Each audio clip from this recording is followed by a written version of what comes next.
So it's been about 9 months since I had SADI-S weight loss surgery, and in this video, I'm gonna give you a full update. I'm gonna talk about how much weight I've lost, what I'm eating, the vitamins I'm taking, the biggest changes, the hardest parts, and I'll also answer the question, would I do it again? I'm not sure how long this video will be, so I will leave timestamps down below. I really appreciate you watching. I'm Joel, and you're watching So the first thing I want to cover is why it took me so long between my last video and this one. If you've been following the channel, I do apologize that it took me so long. The real story is that life has just been very busy, and that's pretty much it. One thing I'll mention is when I first started this channel and I was about to have surgery, the most important thing in my life was getting healthy and losing weight. Now, fast forward several months after surgery, those things are obviously still extremely important, but other things just started to become important as well. So it was a busy time for my family. I had some changes in my work. We decided to do some big projects around the house, like the office that I'm sitting in right now, really just living life. And that's one thing the surgery and the weight loss has given me, is the ability and the freedom to pursue other parts of my life that maybe didn't seem as feasible or as important until now. So now the big question is, how has the weight loss been going? If you saw the title and the thumbnail, you probably already know, but I've lost a total of 170 pounds from my heaviest weight. My highest ever weight was 435 pounds. I was 406 on the day of surgery, and today I'm right around 265. So that averages out to a little over 18 pounds a month, or around 4 pounds a week.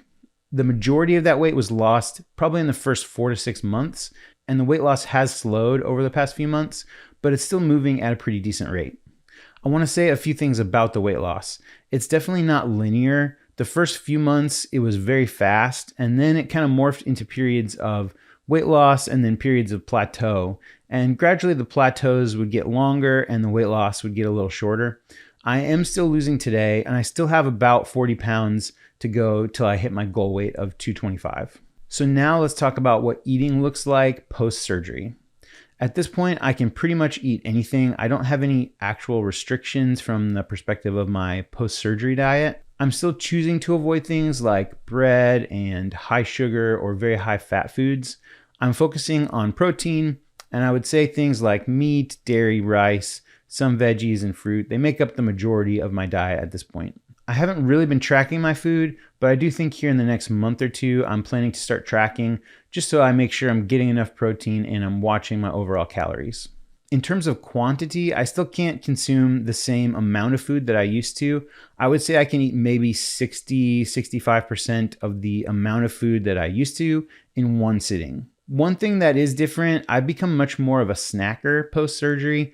I used to eat maybe 2 to 3 like huge meals, and I wouldn't snack very much. Now I have 3 meals a day, but I also have probably 3 snacks per day. So that's an area where I'll definitely want to monitor and keep track of in the future, as I could see that being a possible area where I could end up eating too many calories over the course of an entire day.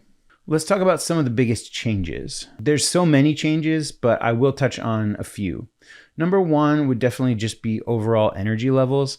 I remember at my heaviest weight, I was just constantly tired. Like, I have a work from home desk job, and I would be tired after work. Not just mentally tired, but physically tired. I remember on a weekend, I might go to a park with my family, and in just a couple hours, I would be wiped out for the whole weekend. Now I get off work and I feel like antsy if I don't do something. I mentioned some home improvement projects, and I never would have had energy to do any of those things before, and now I do. My baseline energy levels are just at a whole new level, and that's opened up so many more possibilities in life. It almost feels like I have more hours in the day just because I have more energy to do more things. Another huge change is just all the little quality of life improvements that add up to just really massive changes. When I was moving around the world at 400 plus pounds, so many little things add up to just add stress to my life.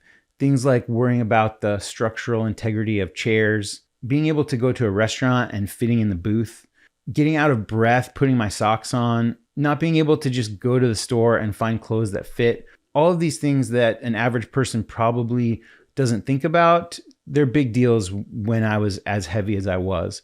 And all of those things have vastly improved since I've lost the weight. Another change that's worth mentioning is just my confidence level and my overall headspace. I have definitely struggled with a lack of self-confidence and low self-esteem, and losing weight definitely hasn't fixed those things, because even now I can look in the mirror and I can see things about myself that I wish were different. But I can definitely say there's been an improvement since surgery. I do notice that I just naturally feel more confident. I feel proud of myself. I'm willing to take more risks. And I guess the best way to put it is just I feel like I can be more of myself. So you may be wondering, what have been some of the hardest parts about having bariatric or weight loss surgery? One thing has been remembering to take all of my vitamins. So the particular surgery that I had is called the SADI-S. It's a variation of the surgery called a duodenal switch. And by the way, if that's interesting to you, I made a whole video about what the SADI-S surgery is and why I chose it. So I'll link that below. With this surgery, I need to take vitamins for the rest of my life. And it's not just 1 or 2 vitamins. I need to take vitamins 4 times a day. Usually it's a total of 8 to 10 pills. And that's just a lot to remember. Things that have helped me, I have a pill organizer. So at the beginning of the week, I can get all of my vitamins ready for the week. I have reminders on my phone, and I can grab the pill organizer for that day and just kind of have everything in one place. But it is challenging. Luckily, I don't have to be perfect with my vitamins as long as I'm taking them more often than I'm not. And another super important thing is having regular blood work with my doctor.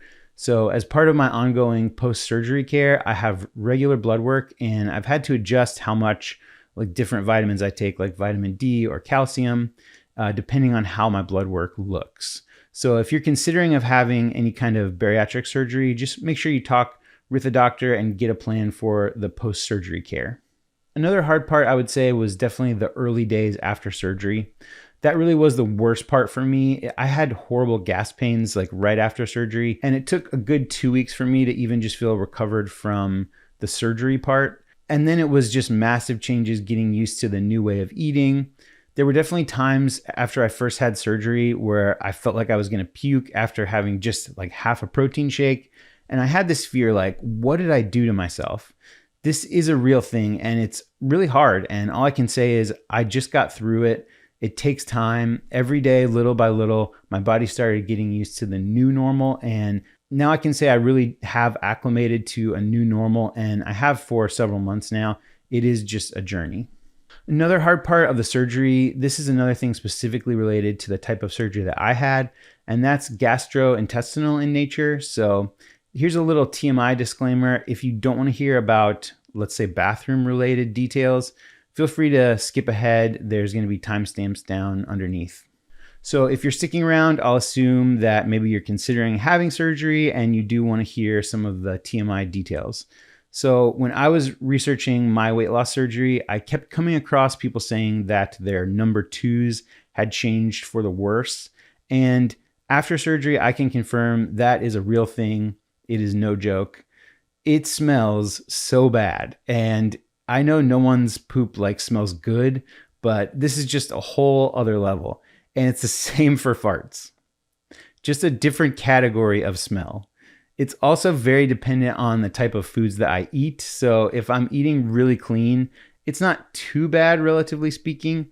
If I have greasy or fatty foods or anything high in sugar, my body makes me pay for it when it comes out the other end. So if you're considering this type of surgery, either the SADI-S or the duodenal switch, make sure you do a lot of research, you read a lot of comments and people's experiences, and make sure you're mentally prepared to be spending a lot more time in the bathroom. Also, if you're sharing a bathroom with a spouse, a family member, a friend, a roommate, make sure they really love you, because that is the type of smell that can break up a relationship, and I'm only half kidding. All right, I think that's enough for the TMI section. If you have questions about any other parts of having surgery, please leave a comment and let me know. I will do my best to answer. If there's enough questions, maybe I'll do a whole answering your questions video. So a couple of final things I want to address. The first one is, would I do it again? And the answer is 100% yes. Without a doubt, this was absolutely one of the best decisions I've made for myself and my health. Has it been difficult at times, and have there been challenges and setbacks and plateaus? Absolutely. It's not a linear journey, But I would say in the end, was it worth it for me? 100%. Obviously, bariatric surgery is a huge decision and every person's situation is different. So obviously seek professional medical advice for your situation, but I have no hesitation saying if you have a lot of weight to lose, it's absolutely worth considering bariatric surgery. So to wrap up, I'd like to talk about what's next, both for myself and for this channel. For me, my goal weight was always 225 pounds. And there was not a particular reason for that number. It was just a number that sounded good to me. And so I do want to hit that goal. I'm still about 40 pounds from that initial goal weight. My plan is to continue working on that. I always thought I would love to hit it at the 1 year mark. If that doesn't quite happen, I definitely would like to hit it by the end of 2025. I'll do my best to post more updates, and I do have lots of other ideas about videos in the future. Of course, it took me 6 months to post this video, so I won't make any bold promises about when or how often I'll be posting on this channel. I can say if you do have questions, please do leave a comment and I will do my best to respond. If you'd like to see more and follow my journey, please consider subscribing to the channel and share this video with anyone else that you think it might be helpful for.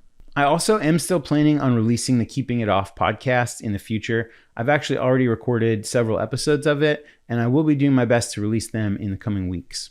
If you or someone you know has lost a significant amount of weight and you kept it off for more than 2 years, I would love to talk to you. There'll be a link in the description to sign up to be a guest on the Keeping It Off podcast, and I'll post the episodes here on the channel as well as podcast platforms.